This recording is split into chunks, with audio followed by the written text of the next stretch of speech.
Senhor presidente, se o momento que o Brasil vive exige reformas, e é isso que dizemos à população, fica impossível justificar por que é que não tratamos da reforma da máquina pública e do custo dessa máquina.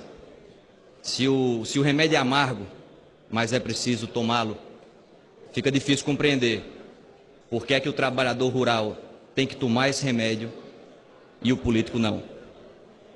Porque muitas vezes, senhor presidente, quando um filho está doente, o pai ou a mãe, antes de dar o remédio amargo ao filho, toma um pouco desse remédio para dizer que está junto e encorajar o filho a enfrentar a dificuldade. A diferença no nosso caso, nessa nossa insistência de não tratar da reforma da máquina pública, são duas.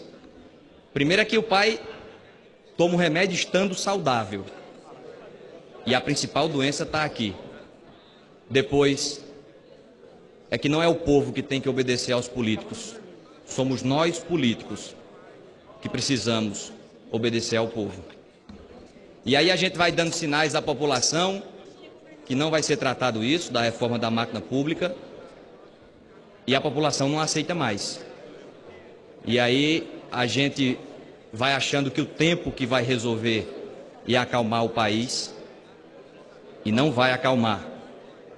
A gente precisa tratar de temas que beiram a obviedade da exigência da população para que a gente dê uma resposta. Falar do auxílio moradia. Auxílio moradia, senhor presidente, deve existir para quem não tem onde morar. Auxílio alimentação deve existir para quem não tem o que comer. E a gente tem uma máquina pública inchada, agigantada, repleta de espaços como esses, e não vamos dizer que é só a classe política, vamos avançar no poder judiciário, vamos avançar em todos os espaços da máquina pública para acabar com essas distorções. Não dá mais para juiz no Brasil receber auxílio moradia. Está errado. Todos nós sabemos que está errado. Não, mas é uma compensação. A gente não está mais em tempo de ter compensação. Não cabe mais compensações. É preciso ter uma mudança radical em direção daquilo que é correto. Não adianta mais puxar um pouquinho para cá, um pouquinho para ali. Não dá mais. E é esse embate. E é o enfrentamento dessas distorções que talvez inicie um período de equilíbrio nesse país. Não dá para pedir equilíbrio à população quando a gente vive banhado em distorções da máquina pública.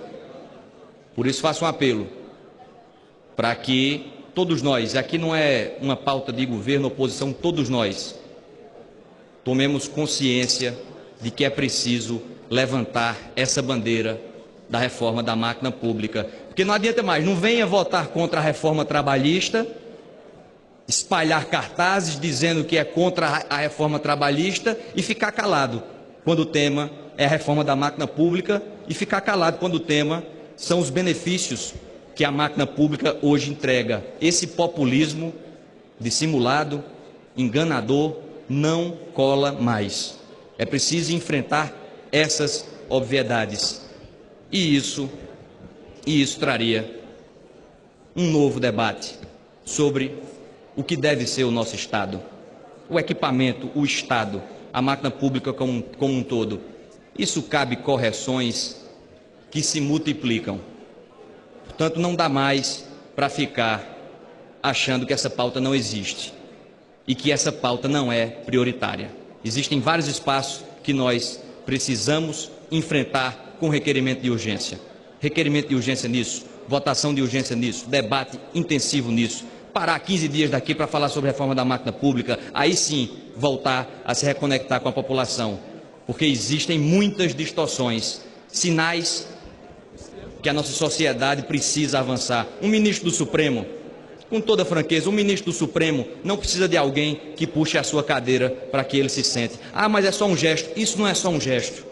Isso não é só um gesto. Isso é um símbolo de uma sociedade que ainda não avançou. Precisa que alguém puxe a cadeira, um sujeito que não tem condições de se locomover.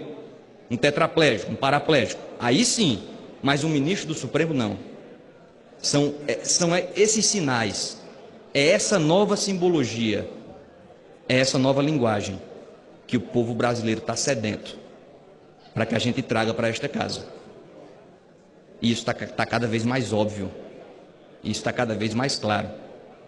E cada vez mais óbvio e claro que a população não vai se contentar com o tempo, o passar do tempo. As coisas não vão se acalmar enquanto a gente não compreender a quadra democrática que o país vive